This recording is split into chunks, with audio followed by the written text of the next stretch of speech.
Welcome to Hidden Romantic Tales. Please don't forget to subscribe. The night had fallen soft and quiet over the small town, but inside Clara's heart, there was no calm at all. She had been sitting in the living room of her oldest friend's house, sipping tea, waiting for her friend to return from her late shift at the hospital. The ticking clock on the wall filled the silence, each second a reminder that she was not alone in the house. Upstairs, her friend's son Daniel had been studying.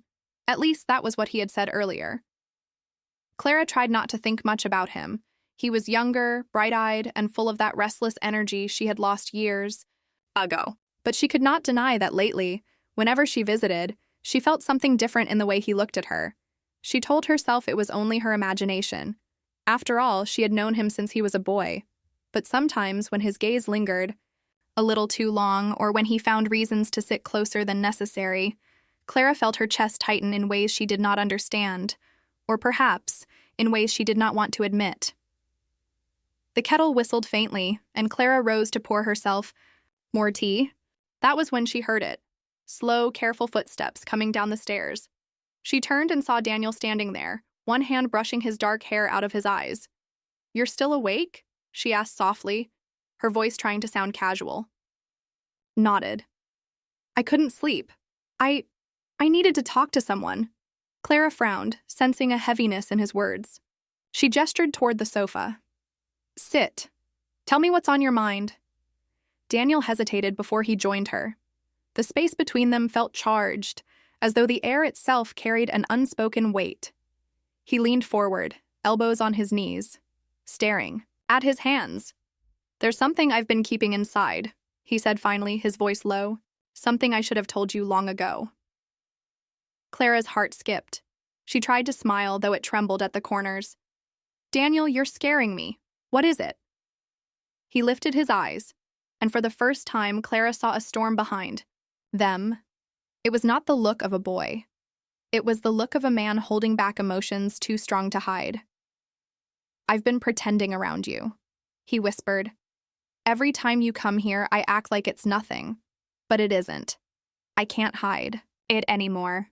Clara's breath caught. She pressed her cup down carefully on the table, her fingers shaking. She wanted to stop him, to change the subject, to laugh it away. But she couldn't move. She couldn't look away. "Daniel," she said gently, her voice barely above a whisper. "What are you trying to say?" His lips parted, and for a heartbeat he hesitated. The silence was so deep that Clara could hear the faint hum of the refrigerator in the kitchen, the sound of her own heartbeat pounding in her ears. "I've been in love with you," he said, the words spilling out like a confession that had burned inside him for too long. "For years, and I can't keep it hidden anymore." Clara froze. The world seemed to tilt beneath her. His words hung heavy in the air, impossible to take back, impossible to pretend she hadn't heard. She stared at him, her mind racing, her chest aching with emotions she did not dare name. Her lips parted, but no words came out. She was lost between shock, disbelief, and a pull inside her that frightened her more than anything. Daniel reached out as if he wanted to touch her hand, but stopped himself at the last moment. His voice trembled as he whispered again, "Say something, Clara. Please." Her heart was beating so loud she thought he could hear it. She drew in a shaky breath, searching for words, searching for a way to make sense of what had just happened. But before she could speak, the sound of a key turning in the front door broke the moment in two. Clara's eyes widened, and Daniel quickly pulled back, the storm still burning in his eyes. Her friend was home, and nothing would ever be the same again. Clara sat frozen on the sofa, her hands pressed together so tightly that her knuckles turned white. Daniel had leaned back quickly, his expression hidden in shadow, but the echo of his words still burned in her ears. The door opened, and Emily, Clara's oldest friend and Daniel's mother, stepped in, carrying her hospital bag. She looked tired, her hair falling loose around her face, but her eyes lit up the moment she saw Clara. "Oh, you're still here," Emily said warmly, dropping her keys into the bowl near the door. "I was hoping you wouldn't leave yet." "It feels nice to come home and see someone waiting." Clara forced a smile, her heart still pounding. "Of course. I thought I'd stay until you got back." Emily moved further into the room, setting her bag aside. Daniel rose quickly, his voice steady, though Clara could hear the faint strain underneath. "Mom, you should rest. I'll make you some tea." Emily chuckled softly, patting his shoulder as she walked past him. "You? Making tea? That's a miracle." Clara tried to laugh, but it came out thin, unconvincing. She was terrified Emily could sense the tension that still clung to the room, thick as smoke. Every glance she risked at Daniel felt dangerous, as if one wrong look might betray what had just been spoken between them. The three of them sat together for a short while, though Clara felt the weight of every passing minute. She could not focus on Emily's words. Her mind was trapped in a loop, replaying Daniel's confession, the trembling in his voice, the desperate plea in his eyes. Eventually, Emily excused herself, saying she needed a shower before bed. Clara nodded, relieved yet shaken, and as soon as Emily disappeared upstairs, the silence returned. Daniel stood by the kitchen counter, his hands gripping its edge, his shoulders tense. Clara rose slowly, her legs unsteady. She wanted to leave, to escape before the unspoken grew heavier. But Daniel turned toward her, his face shadowed with longing and fear. "You weren't supposed to hear it like that," he said quietly. Her chest tightened. "Daniel, stop, please. This is wrong. You shouldn't have told me." "But it's the truth," he whispered, his eyes locked on hers. "And I can't take it back." Clara shook her head, trying to steady herself. "You're young. You don't understand what you're saying. I'm your mother's friend. We can't—" "Don't call it a mistake," he interrupted softly, stepping closer. "Don't say you never felt it too. I see it, Clara. Every time you look at me, every time you try to act like it's nothing." Her breath caught, and for a moment she could not answer. Because part of her knew he was right. She had felt something she buried, denied, and feared. But hearing him speak it aloud brought it to life, made it impossible to ignore. "Daniel," she whispered, her voice breaking. He stood only a step away now, close enough that she could feel the warmth radiating from him. His eyes searched hers, begging for honesty, begging for something she wasn't sure she could give. "You don't have to say anything tonight," he murmured. "But just tell me one thing. Do you feel nothing for me?" Her throat tightened. She wanted to say no to end this before it destroyed everything. But her silence betrayed her. Daniel's lips curved into the faintest aching smile, as though her hesitation was all the answer he needed. Just then, a voice called faintly from upstairs. Emily's voice. "Clara? Are you staying the night?"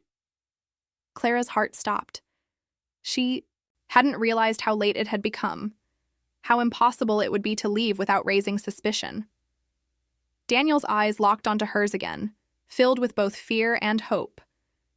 And Clara realized with a sinking heart that the night had only just begun. "Clara?" Emily's voice floated down the stairs again. "Are you staying the night?" Clara's throat felt dry. She forced herself to answer, trying to sound casual. "If it's not too much trouble, maybe I will. It's already late." There was a pause, then Emily's cheerful reply. "Of course. I'll get the guest room ready after my shower." Clara turned slowly back to Daniel. His eyes had not left her. Something unspoken passed between them, a silent recognition that the hours ahead would not be ordinary. Clara pressed a hand against her chest, trying to calm the storm raging inside. "Her!" "Daniel, this can't go on," she whispered, shaking her head. "Do you understand what you've done? What you've said?" He stepped closer, but his voice was gentle, almost pleading. "I told you the truth. Isn't that what you always said mattered most? That honesty is better than silence?" Her lips trembled. "Not when the truth can destroy everything." He paused, his expression softening, though his gaze still held its fire. "Then tell me this. Do you regret hearing it? Do you wish I had stayed quiet forever?" Clara's chest ached. She wanted to say yes. She wanted to erase the last half hour of her life. But her silence stretched too long, betraying the war inside her. Daniel gave the faintest sigh, as if her pause was its own confession. He whispered, I can live with you not loving me back, but I can't live with you pretending there's nothing here at all." Before Clara could respond, the sound of running water upstairs reminded her of Emily's presence. Emily, her dearest friend, who trusted her completely. Clara turned away quickly, her eyes stinging. "We can't talk about this anymore, not tonight." Daniel nodded slowly, though his gaze lingered on her with a quiet intensity that made her heart falter. When Emily came downstairs again, fresh and smiling, Clara forced herself into the role of the loyal friend. They chatted softly in the living room, catching up on small details of life, but Clara felt Daniel's presence even when he wasn't in the room. She could sense him, like a shadow just out of sight, pulling at her thoughts. At last, Emily showed her to the guest room, giving her a warm hug goodnight. "I'm so glad you're here," Emily whispered. "It feels less lonely with you around." Clara returned the hug, guilt slicing through her. She whispered back, "I'm glad too." The night deepened. Alone in the guest room, Clara sat on the edge of the bed, unable to rest. Her mind was restless, replaying Daniel's words again and again. She pressed her palms over her face, trying to push them away, but his voice lingered. His eyes haunted her. A soft knock broke the silence. Clara's head lifted, her breath catching. Slowly she rose and opened the door just a crack. Daniel stood there in the hallway, barefoot, his face pale in the dim light. His voice was low, almost trembling. "Can I talk to you just for a moment, please?" Clara's heart pounded. She glanced toward Emily's room, then back at him. "Daniel, it's too late. Go to bed." But he shook his head gently. "I can't sleep, not with everything I said hanging in the air. I need to know if I ruined everything, or if there's still something left between us." Clara gripped the edge of the door, torn between slamming it shut and opening it wider. The hallway was so quiet, so fragile, that even the smallest decision felt enormous. And as she looked at him standing there, vulnerable yet unshaken, Clara knew the next words she spoke could change the course of both their lives forever. Her voice came out in a whisper. "Daniel, this isn't the time." He stepped closer, though still careful not to cross the threshold of her room. His eyes searched hers, filled with both desperation and tenderness. "Then tell me, will there ever be a time? Or should I let this go and pretend it never happened?" Clara's throat tightened. She wished she had the strength to say yes, to end this quietly, to protect Emily from ever knowing. But the truth fought against her silence. She looked at him and her voice trembled. "You didn't ruin everything, but you did change it. Nothing can go back to what it was."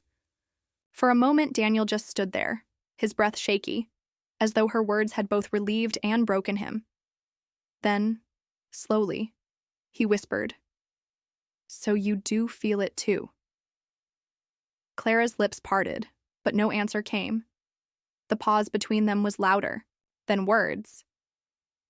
Daniel closed his eyes briefly, as if gathering strength, then opened them again. "I'm not asking you for promises. I just needed to know I wasn't alone in this." Clara swallowed hard, the weight of his confession pressing heavy on her chest. "Daniel, your mother is my closest friend. She trusts me. Do you understand how dangerous this is?" His voice softened. "I understand more than you think. That's why I've kept quiet for so long. But I can't watch you walk into this house, smile at her, and pretend I don't feel anything for you. It's tearing me apart." Clara's hands trembled at her sides. She wanted to close the door, to create distance, but instead she found herself standing there, caught in the intensity of his gaze. For a fleeting second, she wondered what it would be like if life were different. If Emily weren't in the next room, if Daniel weren't her son, if love could exist without consequence. The sound of the hallway clock chiming broke the moment, reminding her of reality. She shook her head quickly. "You should go, Daniel.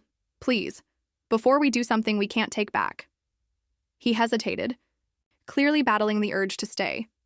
Then he nodded slowly, though his eyes lingered on her as if memorizing every detail. "Good night, Clara," he whispered, his voice thick with longing.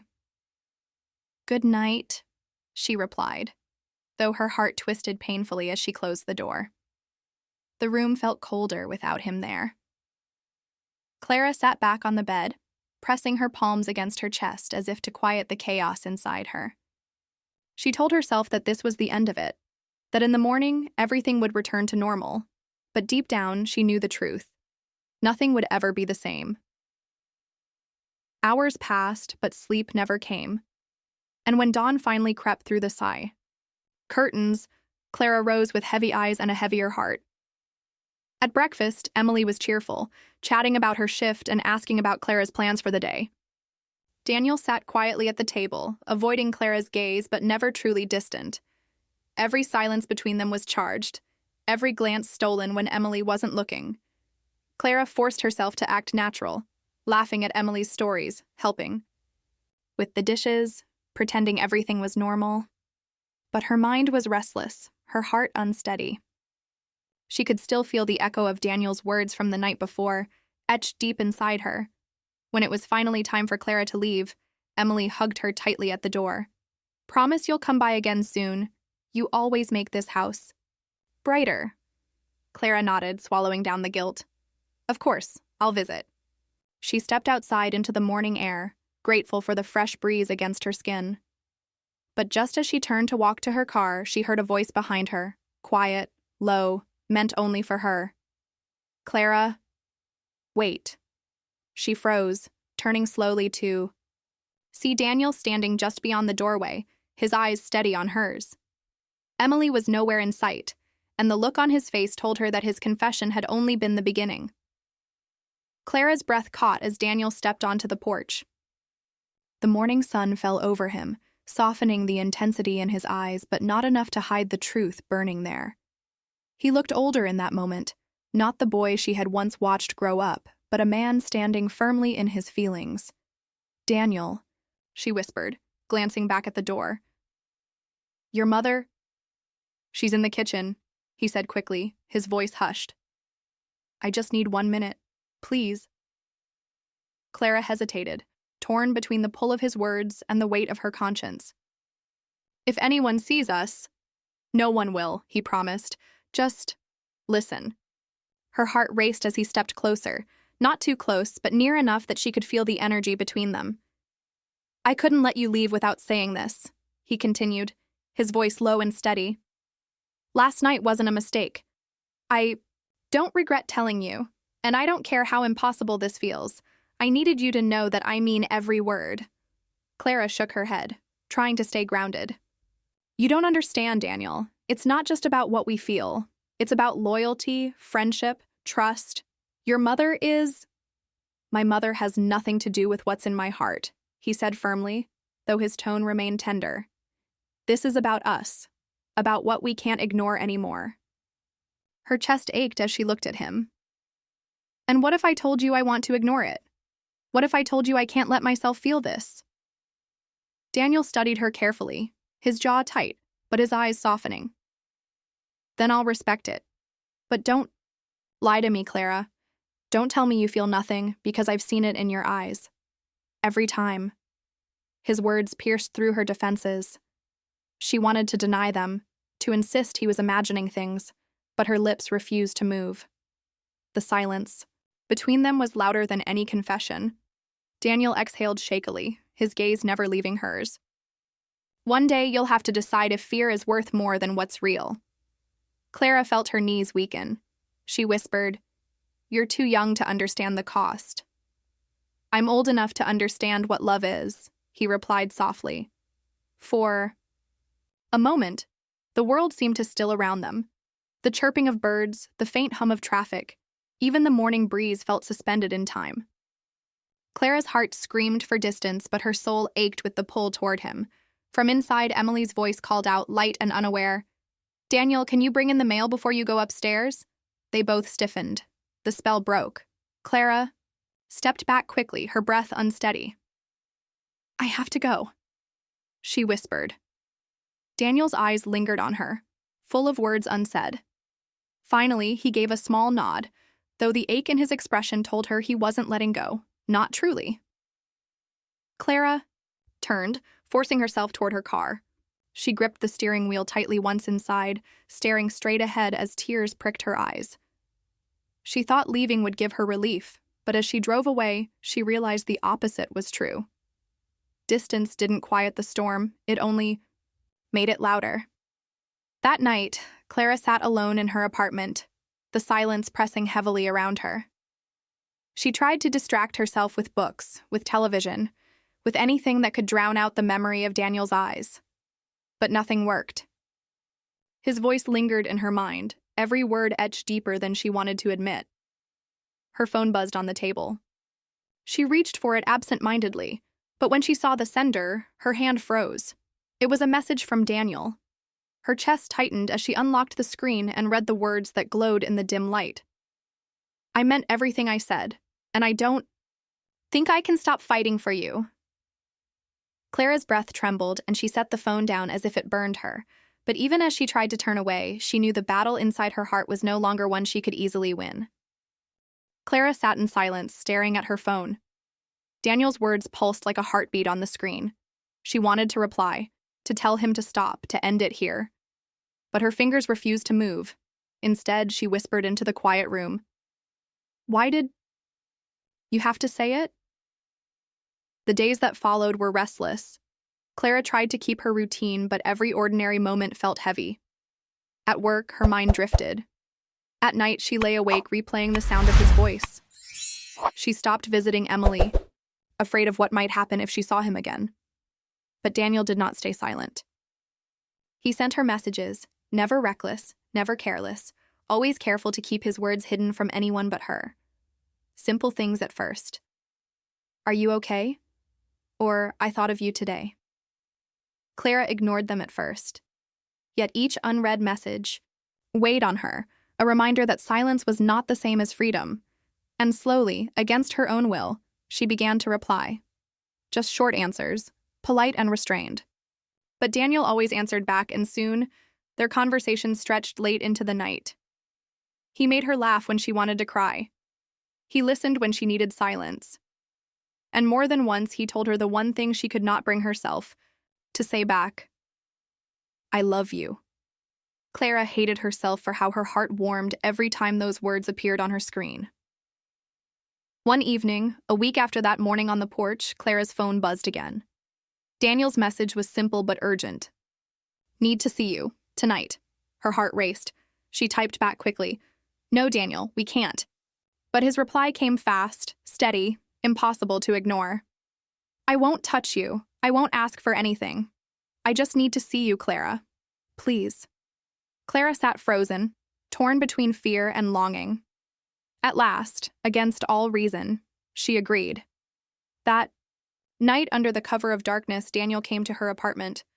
Clara almost didn't open the door, but when she saw him standing there, his face caught between hope and pain, she couldn't send him away. He stepped inside, and for a long moment, neither of them spoke.